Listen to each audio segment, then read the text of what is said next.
Hola, saludos. Nuevamente nos vemos aquí. Por tercer día hemos estado trabajando en unas preguntas bíblicas, en una reflexión bíblica. Y es un placer estar por acá. Les recuerdo, soy Guillermo Angé, eh, profesor de Biblia durante más de 20 años en esta ciudad de Miami y compañero además de seminario. Cuando yo estuve en el seminario, ya no estoy en el seminario, con el padre Giovanni Peña, que gentilmente me ha invitado a la parroquia Príncipe de Paz, donde estamos pues mostrando un poco estos cursos introductorios al texto bíblico. Eh, Empezamos en el primer episodio, hablamos un poco de cómo estaba distribuida la Biblia.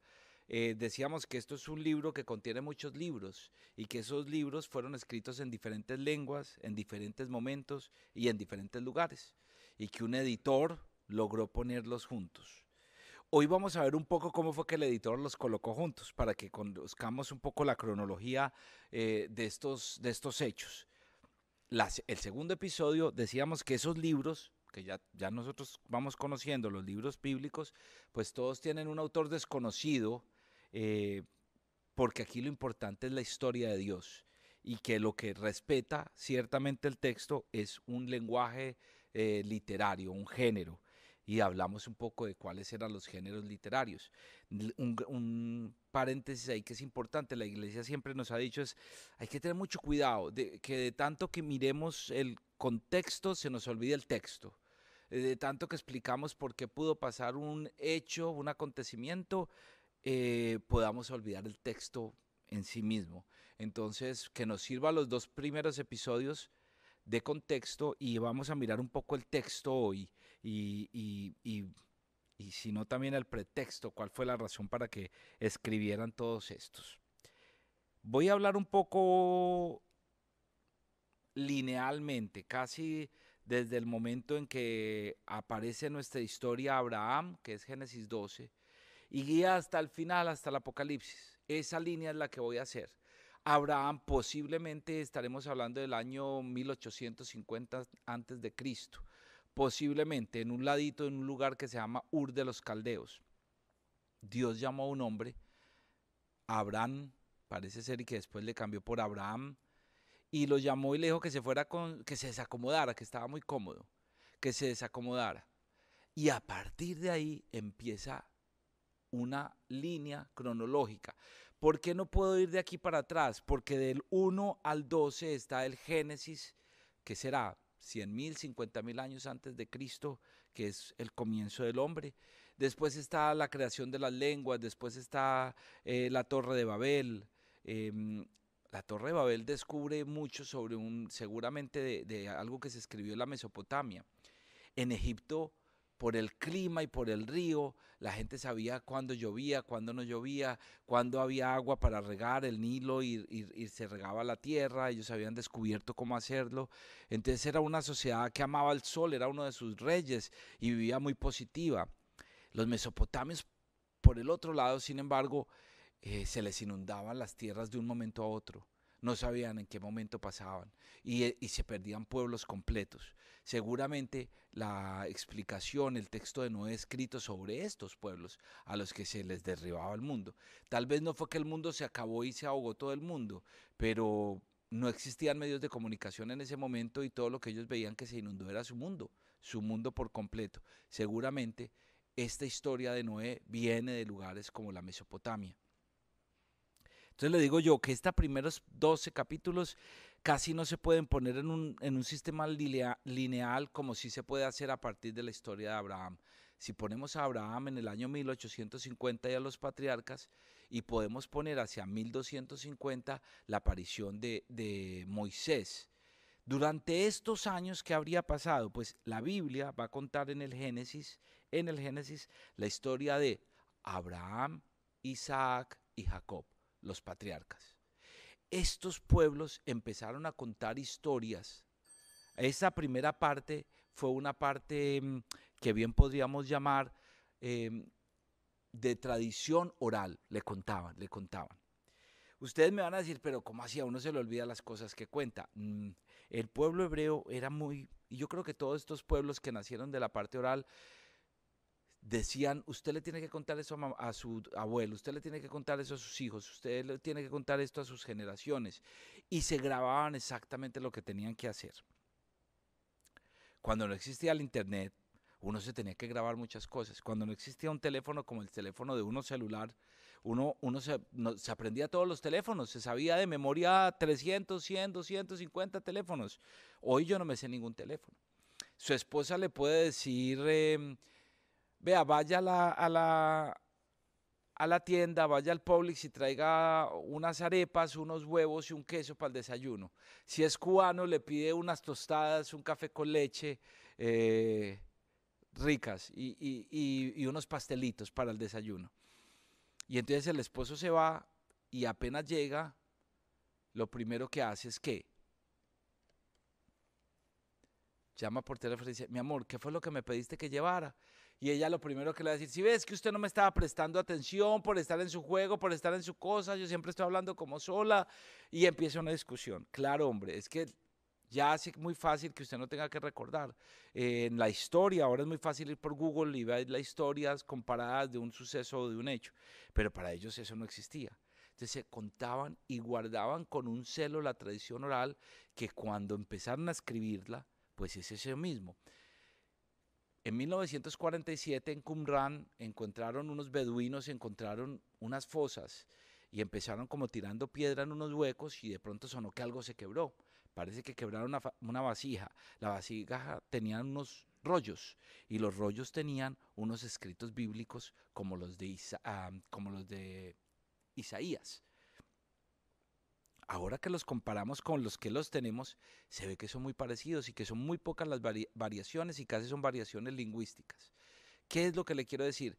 Que aunque hayan cosas que hayan empezado con tradiciones orales, cuando llegó a la parte escrita cuidaba muy bien lo oral, porque esos pueblos supieron mantener en su memoria las historias que se habían pedido.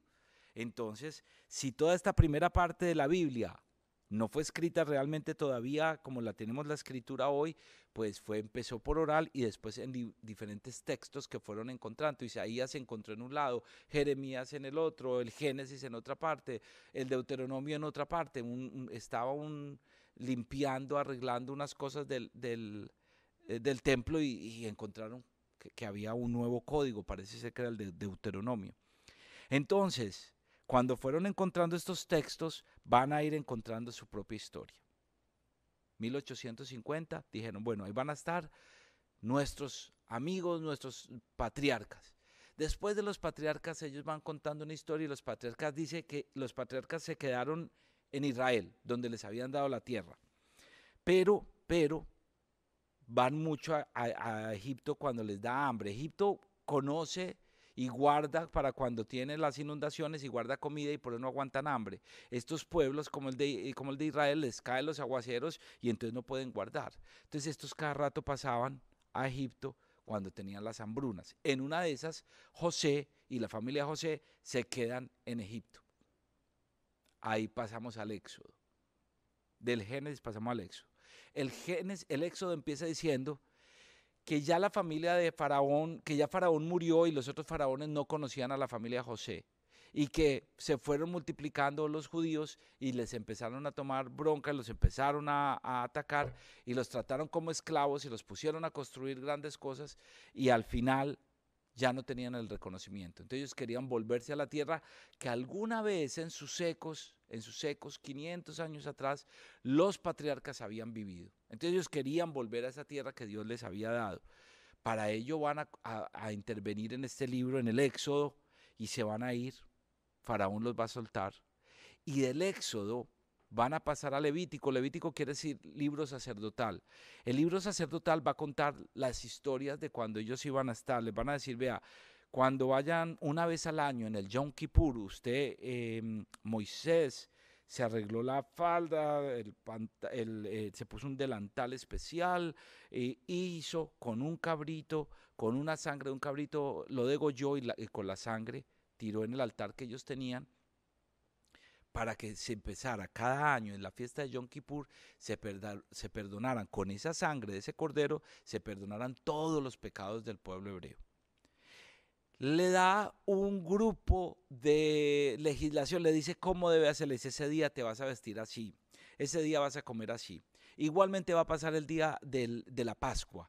Le dice, ese día vas a comer rápido, ese día no te vas a sentar, ese día vas a repetir cómo fue todos los días. A los más viejos de la mesa les van a preguntar los niños, cuéntanos cómo fue que nos sacaste de Egipto. Cuéntanos, y el más viejo de la mesa les va a contar cómo fue. Todo esto es, ya ahora tienen un librito y lo van repitiendo y lo van repitiendo. Dios da una cantidad de instrucciones. El libro de Levítico son construcciones. Vas a poner las velas de tal manera, vas a colocar el altar de tal manera, vas a caminar de tal manera, vas a hacer todo, todo. Levítico y una parte de números. Números, dice números porque es casi un censo que se hace, que hay allí, casi cuántas candelabros, cuántas velas, cuántas cosas deben haber. Y entonces esto es lo que va hablando un poco el libro de números. Luego el Deuteronomio es como un resumen de lo que pasó, es un resumen de lo que pasó durante el tiempo del Éxodo. Bien, resulta que pasan y hacia el año 1250 es el paso que llevan estos pueblos y se van a colocar. Se van para esta tierra y allí se van a quedar en tribus. Los 12 tribus les van a colocar que eran 12 de los hijos de Jacob y que esos hijos se repartieron la tierra y que esa tierra tuvo diferentes tribus. ¿Cómo se manejaban? Los manejaban los jueces. Ah, muy bien, entonces es el libro de jueces. Después del libro del Deuteronomio viene el libro de Josué, que es cuando obtuvieron finalmente la tierra porque no pudieron llegar cuando Moisés. La gente de Moisés se reía tanto, no creyó que ya Dios enojado, porque llevan 40 años, les contaba yo en episodios anteriores, de dar vueltas. Resulta que durante 40 años dieron vueltas y no encontraban, en Cades Barnea no encontraban dónde era la tierra prometida. Parece ser que estaban confusos, que el pecado no los dejaba y que Dios no los dejaba llegar. En un camino que se puede hacer ya en días en un carro, pues ellos se demoraron 40 años. Pero tuvieron que, dejan al frente de la tierra prometida que da Moisés, en el Deuteronomio, muere al frente mirando la tierra y le pasa a un joven el mando y es Josué. Y a Josué Dios le dice, no tengas miedo ni te acobardes porque yo el Señor tu Dios estaré contigo a donde quiera que tú vayas. Qué promesa más linda, ojalá la tuviéramos nosotros. Josué violentamente se adueña de esta tierra y queda en Israel. Muy bien, se distribuyen estas tierras en diferentes lugares, norte y sur de Israel y Judea, lo que llamaron después un tiempo Palestina. ¿Y qué pasa? ¿Cómo nos vamos a gobernar? Entonces pusieron jueces. Cada juez manejaba uno. Ahí está el libro de jueces. ¿Qué pasa el libro de jueces? El libro de jueces va a contar una cosita. Entonces subió un juez, era un hombre bueno, era una mujer buena y funcionó muy bien. Pero después de pasado un tiempo se le olvidó lo que Dios había hecho por ellos, pecaron y tuvieron que buscar otro juez. Durante como 10 veces hacen la misma espiral. Buscan un juez, el juez peca, hay que buscar a otro. Buscan un juez, el juez peca y hay que encontrar a otros.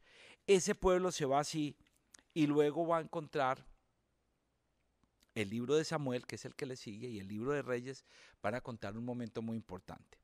Ellos estaban con los jueces y después empezaron a tener sacerdotes y después empezaron a tener profetas. Y entre estos profetas y entre estos sacerdotes, pues habían unos hombres ungidos. Aquí había un hombre ungido como Samuel y estos pequeños pueblos vienen y le dicen, oye, mira, queremos un reino. No queremos que seguir siendo manejados por los jueces. Los jueces se prostituyeron, los jueces pecaron contra Dios y ya no son lo mismo que eran antes. Entonces queremos rey. Como todos los pueblos vecinos queremos un rey. Samuel se siente ahogado y dice, no, pero ¿cómo? Esto es una ofensa a Dios. Y Dios le dice, no, si ellos quieren un rey, porque el único rey que hay soy yo, Yahweh, Dios. Esto es un insulto, decía Samuel, pero si lo quieren, dice Dios, pues denles un rey. Y empieza la búsqueda de un rey. Los reyes también son los llamados ungidos. El primero de ellos, Saúl. Saúl parece ser que es grato ante los ojos de Dios. Todo esto lo van a contar los libros de Samuel, el libro de Reyes 1 y 2. Todos estos son libros históricos. Entonces ya saben, yo ya les voy dejando en la línea 1850 patriarcas, 1250 Moisés, 1100, 1050 los jueces, vamos a llegar en el 1000 al tiempo de los reyes. Entonces vienen a Saúl, Saúl gobierna bien, tiene momentos de violencia con los vecinos, pero parece ser que algo hizo que le disgustó a Dios, y es que hizo un rito que no le pertenecía a él, sino que le pertenecía al profeta y sacerdote. Como lo hizo él, a Dios no le gustó, y Dios le quitó y desfavoreció a Saúl y pidió que fueran por otro. Y encuentran a uno que va a ser el más importante para la tierra de los judíos, que es David, año 1000 antes de Cristo. ¿Qué hace David? David es un hombre grande para ellos, porque lo que hizo fue poner fronteras, sus vecinos los respetaron, tuvieron armas, y estas pequeñas tribus se convirtieron en un reino. Antes, por 7 años, él sirvió como rey para el sur, en Judea, pero después logró con otros 33 todo Israel, el norte y el sur. Tienen a Dios en una carpa, el santo de los santos, ya hay sacerdocio, ya tienen profetas, viene todo este momento grande, los profetas cuidan al rey, le dicen lo que va a pasar, son los asesores de él, y David tiene un brillo grande. Como les digo, a partir de David viene el profeta Natán y le dice, mira, es de tu estirpe que viene el gran, ese que estamos esperando, y van a ser de ti, y es de tu estirpe. Por eso se le llamaba al Mesías, se le llamaba también el hijo de David, o de la casta de David. Nosotros en el Evangelio de Mateo lo vamos a conectar con Jesús de Nazaret. Pero hijo de David es un título además para aquel que es ungido. Las cosas eran buenas, pero también este hombre tan bueno también pecó, se enamoró de una mujer que no debía, y parece que Dios le castiga, y es otra trama. Dios mío, aquí hay una serie de incestos que yo ni les cuento para no escandalizarlos, pero léalo, todo lo que pasa con una de las hijas con quien se acuesta, qué fue lo que pasaron. Entre ellos, hermanos, tienen sexo, y después Dios castiga a sus hermanos por lo que pasa. Y no les cuento más para que se sigan contando la historia de David. ¿Dónde va a estar un poco la historia de David? Está en los libros de Samuel y libros de Reyes. Al final David va a morir, y con un poco de altercados, como pasa en todo, no le entregan a sus primogénitos el reino, se lo entregan a Salomón. De Salomón se decía que era un hombre muy bueno, 950 años antes de Cristo. Que era un hombre muy bueno, que era tan bueno que le hizo un templo a Dios. El tiempo es importantísimo, importantísimo, importantísimo. Lo van a contar Reyes, lo van a contar después las crónicas, porque lo más importante para Salomón fue que hizo un templo como lo hizo. Se decía que era bueno como él solo, pero entre las bondades también se cuentan algunas cosas. Subió altísimo los taxes, los impuestos, para poder construir un lujo de templo como el que hizo. Como yo les decía, tuvo más de 300 esposas y más de 600 concubinas, todas de países extranjeros. Eso fue lo que se le criticó. Al morir él, se divide el reino en dos, los del norte y los del sur, Israel y Judea. Pues así fue que se quedaron dividiendo, año 900, 950 antes de Cristo. A partir de allí van a aparecer unos profetas. Hacia el siglo 8 estará Isaías, va a aparecer ahí, van a aparecer los del norte y los del sur, va a aparecer Oseas, van a estar diciendo que vienen cosas extrañas, que vienen enemigos. Claro, estos pueblitos ya no tuvieron la fuerza, el poder que tuvo David, y se ven amenazados a partir de ahora por gobiernos extranjeros. Hacia el 700 antes de Cristo, Isaías ya lo había dicho, Oseas, Miqueas, ya habían dicho, algo nos va a pasar, algo nos va a pasar. Y así fue. Los imperios de Asirio, el imperio asirio vino y conquistó, por una patraña que hicieron ellos, conquistó el norte y se llevó la parte de Israel. Israel desapareció y se volvió parte del imperio asirio, y quedó solamente la parte donde estaba Jerusalén y la parte que conocemos como Judea.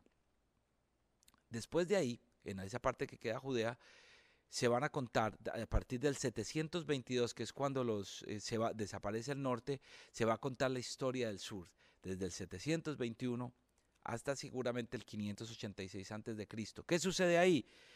Es un tiempo en el que ellos están en el tiempo de los sacerdotes, están en el templo, están escribiendo las leyes, pero vienen algunos cuantos profetas. Ezequiel dice, se prostituyeron los sacerdotes, sus hijos se comen las mejores partes del tributo que se hace, cuando se quemaban las reses y cuando se hacía el sacrificio, decía, se ponen las vísceras para que le huela a Dios, como decía, olor a carne asada, qué delicia.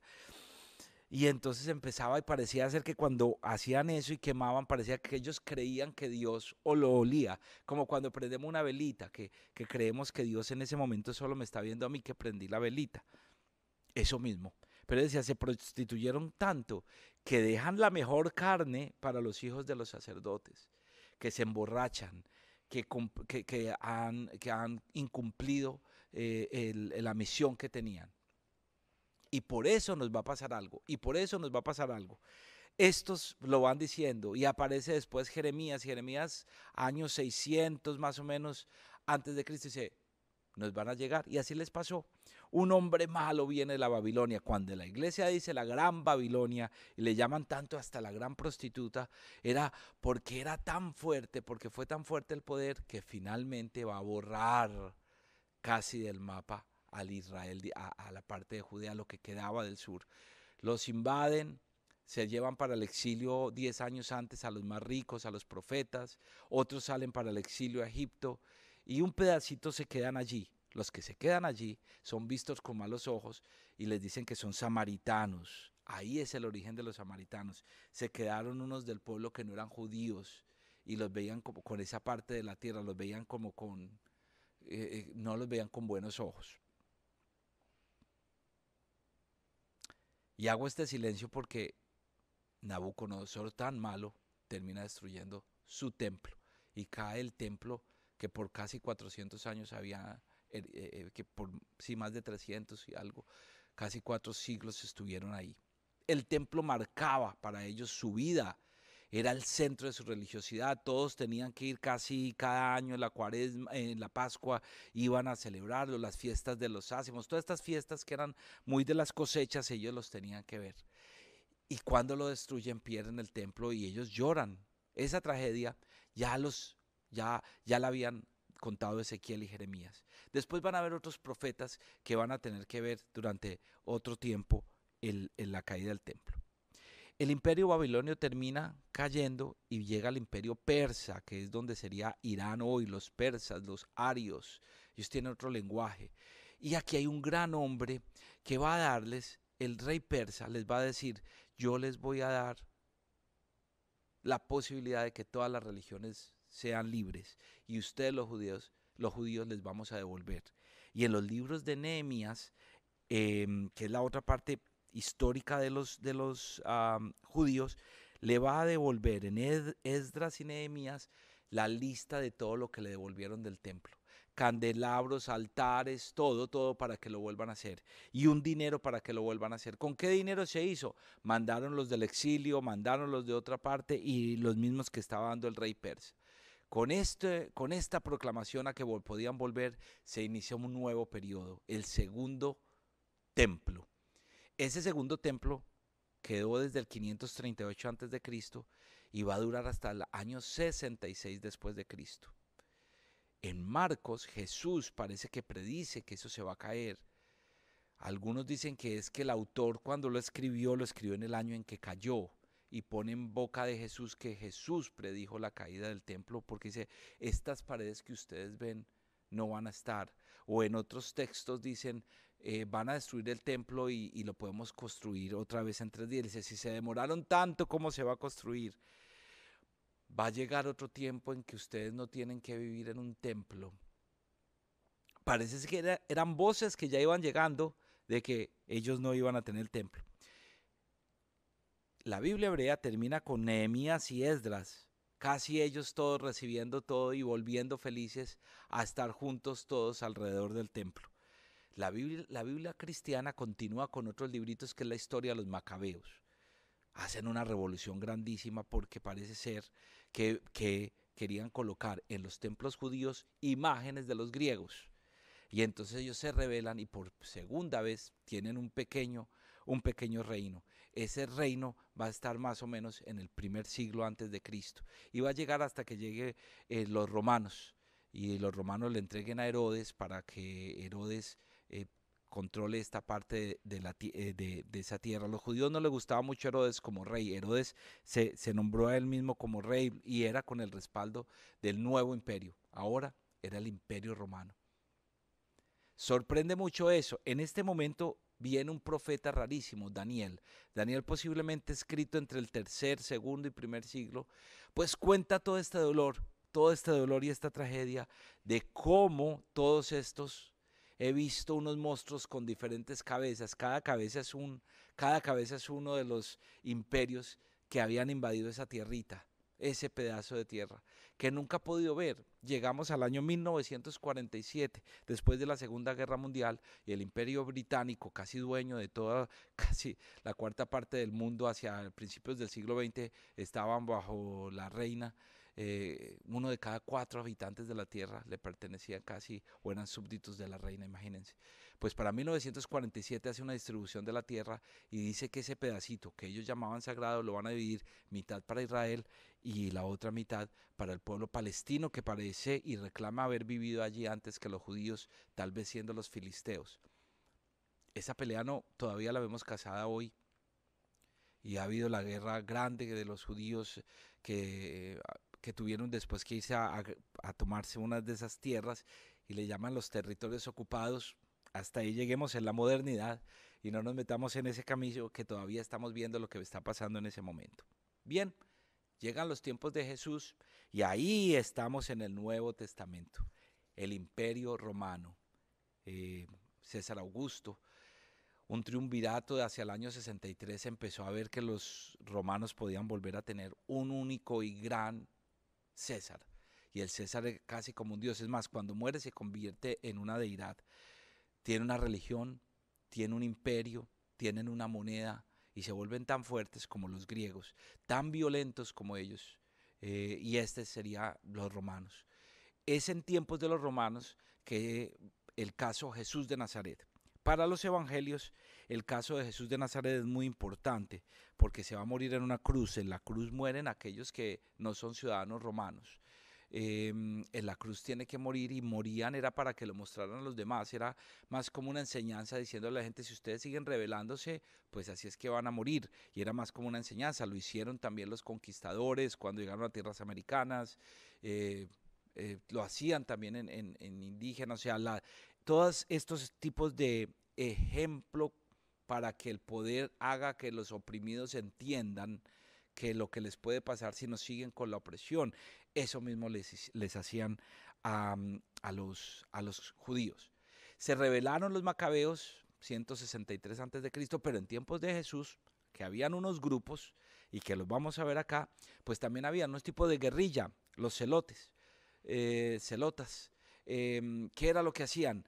Pues estaban armados. Se preguntaban si Judas sería uno de ellos, y era un grupo que buscaba volver a tener Israel, pero por la vía política y violenta, teniendo armas. Se preguntan por qué uno de los discípulos de Jesús, cuando lo aprehenden, tiene un arma y le corta con una espada a Jesús una oreja. Le cortan, van a prender a Jesús y le cortan a uno de los de los militares de ese momento, le cortan una oreja. Y le dice, Pedro, baja esa espada. ¿Qué sería? ¿Por qué tenían una espada? Primer grupo. El otro grupo que estaba en ese tiempo también son los esenios, al cual parecía que Juan el Bautista pertenecía. Un grupo que era de los apocalípticos. Ya hemos hablado de los 3 episodios de los apocalípticos. ¿Quiénes eran? Se separaron de la religión, se fueron a vivir al desierto pensando en que el Mesías llegaba y que llegaba ya y que llegaba ahora. ¿No se les hace parecido? Pues eran ellos, así. Se vestían de blanco y tenían muchos baños en agua. El agua era súper importante. Se bautizaban 1 y 2 y 3 y 4 veces. Y esperaban y esperaban y esperaban la venida del Señor. Parecía que Juan el Bautista era uno de ellos. y decían que Jesús podía haber sido uno de ellos. Sin embargo, los esenios no comían mucho, mantenían en oración, no tomaban, no, mantenían una vida muy ascética, es la palabra que estoy buscando. Decían que Jesús, primero que era de los celotes porque habían violentos, decía que era de los esenios porque parecía que venía de Juan, pero no creo, porque a Jesús se le criticó en alguna parte de la Biblia, perdónenme, pero lo dice, de borracho y de glotón. Dice, pues si no le creyeron a Juan, que era una seta, pues ¿qué me van a creer a mí? Que lo critican de borracho y glotón. Es decir, que comía con sus amigos como comían los hombres de esa época. El otro grupo era los fariseos, nacidos también en el siglo III, y era para hacer cumplir la ley, hacer cumplir la ley. De Jesús también vinieron a decir que era fariseo. ¿Por qué? Porque parecía ser que los únicos que le escuchaban cuando él reunía gente eran los fariseos, los maestros de la ley. Incluso uno de los maestros de la ley le dice, Rabí, maestro, ¿cuál es el más importante de todos los mandamientos? Súper interesante. Pues parece ser que Jesús, todo el mundo lo calificaba dentro de un grupito y él no perteneció a ningún grupito, pertenecía al grupito de Dios, de hijos de Dios. Ni por la religión, porque criticó, más que criticar políticamente, socialmente, la crítica de Jesús de Nazaret era una crítica religiosa, al fariseísmo, a ser casi uno un falso, al tratar de practicar la fe. La crítica de Jesús era, no practicamos la fe como somos, como debemos. ¿La ley es para el hombre o el hombre para la ley? Nos fuimos tanto en cumplir la ley que si hay un hombre muerto o herido en el camino, no paramos a ayudarle al hombre porque está primero que cumpla la ley. Si después de que cumpla la ley puedo venir, vengo y lo ayudo, pero si no, no. Para Jesús eso era desastroso porque al final nos volvíamos hipócritas. Hacíamos una cosa por un lado y decíamos con los labios una, pero hacíamos otra con las acciones. ¿No se les parece de pronto una reflexión para nuestros días? Bien, esa crítica a eso que era lo que estaba pasando en ese momento, más una turbulencia porque el Imperio Romano quería con fuerza aplacar a todo. El imperio tenía muy poco, realmente muy cerca, en Cesarea del Mar tenía un ejército por si se rebelaban estos judíos. Ellos tenían ley propia, les habían permitido tener a un sumo sacerdote, les habían permitido tener una cohorte, porque en el Evangelio de Juan cuando la cohorte va y toma preso a Jesús, parece ser que es una cohorte judía, o sea, les permitieron todo eso. Lo que no permitía era de qué manera matarlo. Cuando los judíos mataban a alguien o cuando habían encontrado que una persona era impura, pues moría a pedradas. Así debió morir Jesús en un estilo judío. Como no fue judío, el juicio de Jesús de Nazaret tuvo que ser un juicio político romano. Entonces moría por la cruz. Este era la ley que en este momento estaba en imperio. Cuando muere Jesús de Nazaret, empieza un grupito de muchachos, de gente, de los seguidores de él, con María, la mamá de Jesús, y unos parientes de Jesús, empiezan a juntarse y empiezan a decir que un Jesús resucitado se reunió con ellos. Y una gente que tenía tanto miedo se le quitó el miedo. Y empezaron a hablar en diferentes lenguas y empezaron a decir unas cosas maravillosas y empezaron a construir una comunidad de fe. Esa comunidad que ya había empezado Jesús de Nazaret, pues ahora hablaba de una cosa importante. El primer anuncio de la iglesia cristiana es este: Jesús está vivo. Ese es el primer anuncio. No decía nada más, ese era el saludo. Y contaban todas las cosas, pero la cosa más importante era que estaba vivo. Y que algunos de los nuestros lo vieron. Era importantísimo, los judíos, la prueba. Muéstranos la prueba. Si la gran tentación de los griegos era el conocimiento, muéstreme cómo funciona la lógica. Para los judíos era la prueba. Pruébemelo. ¿Quién más lo vio? ¿Dónde está? ¿Será que nosotros somos así? ¿O nos vamos por un lado o nos vamos por el otro? Seguramente que sí. Entonces pedían la prueba. Déjenos ver que sí resucitó. Ellos al final van contando y de un momento a otro, hacia el año 50, empiezan a separarse. Los judíos empiezan a leer en las sinagogas casi un edicto, casi una carta diciendo que nosotros no somos cristianos, porque Nerón acaba de hacer unas cosas terribles en Roma y están diciendo que fueron los cristianos. Y los romanos, pues cuando decían cristianos, entendían que eso era una secta del judaísmo. Tuvieron que salir los judíos a decir que no eran cristianos y que los que estaban haciendo eran los nazorios, que eran los seguidores de un Jesús de Nazaret. De eso habla Hechos de los Apóstoles. Al final, se va armando un grupo de personas y los van a llamar los cristianos. Y desde eso vamos a tener ese nombre, los cristianos. Lo van a encontrar ese primer nombre en Hechos de los Apóstoles. A partir de ahí quedan cartas, un poco de cartas a comunidades, porque esto se fue subiendo. Dice Hechos de los Apóstoles, lo que comenzó en Galilea pasó a Roma y a los confines del mundo. Y así es que es la historia bíblica. Si comenzamos con un Génesis, terminamos con un Apocalipsis. En mi teoría bíblica, los dos géneros literarios no son científicos. Recuerdo que tanto Papa Benedicto y Juan Pablo II han repetido muchas veces que la evolución no es algo que esté aparte de Adán y Eva, sino que se puede creer en la evolución sin negar que detrás de la evolución está Dios mismo. Benedicto escribió muy bien sobre esto, acerca del conocimiento, de cómo viene el conocimiento y acerca de la ciencia y la fe.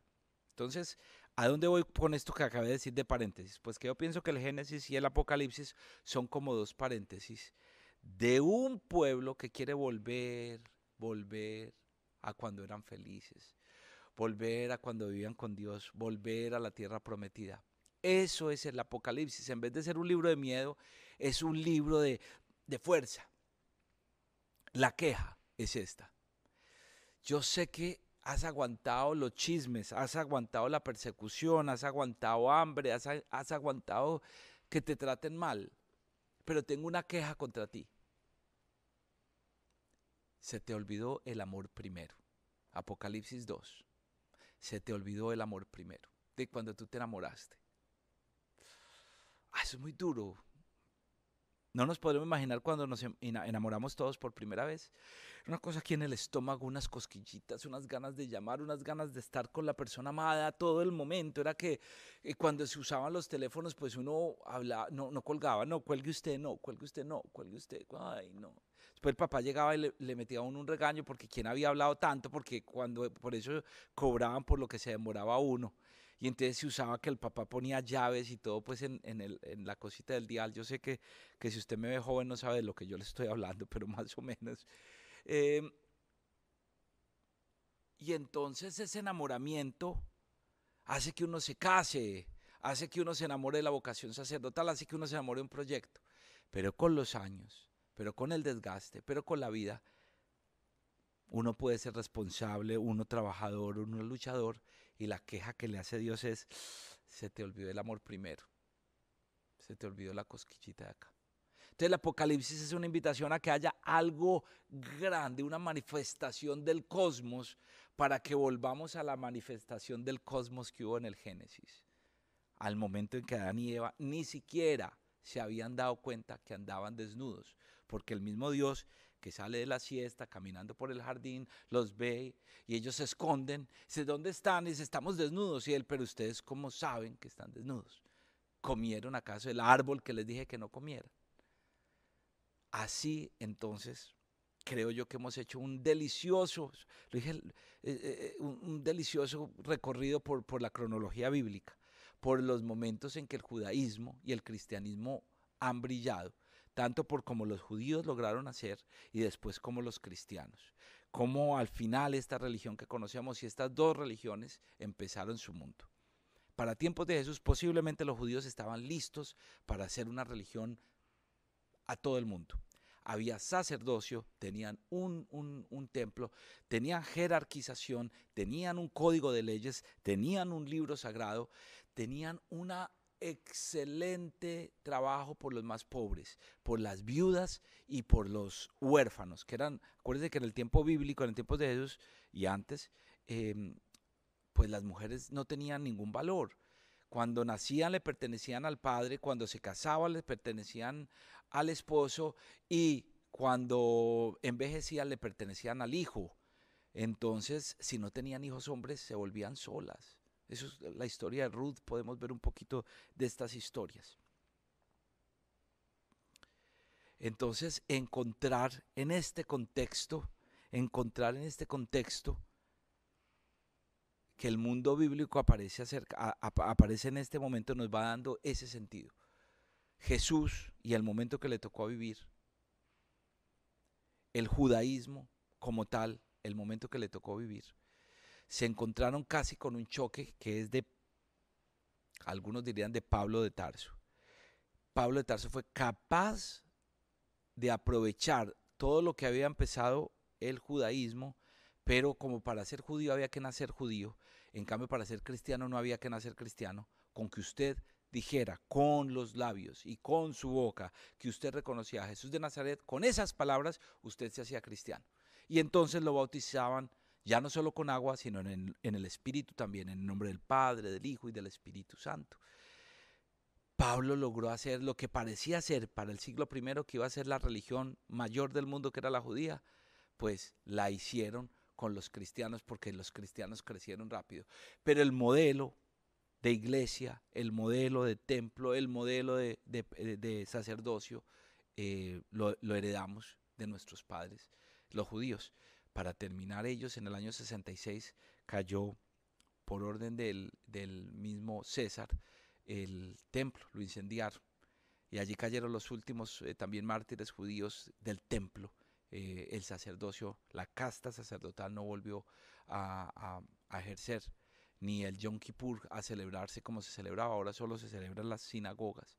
Ya no hay templo. Y acuérdense que la sinagoga no es un templo. La sinagoga es el lugar para escuchar. Es un lugar sagrado, pero no es el templo. Para nosotros las parroquias como tales sí son el templo.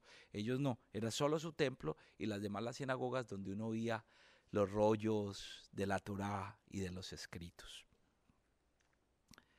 Importante, este texto es sagrado por los hombres que vivieron en esa época, que con sus pecados también escucharon la voz de Dios, o sea, que nosotros también la podemos hacer.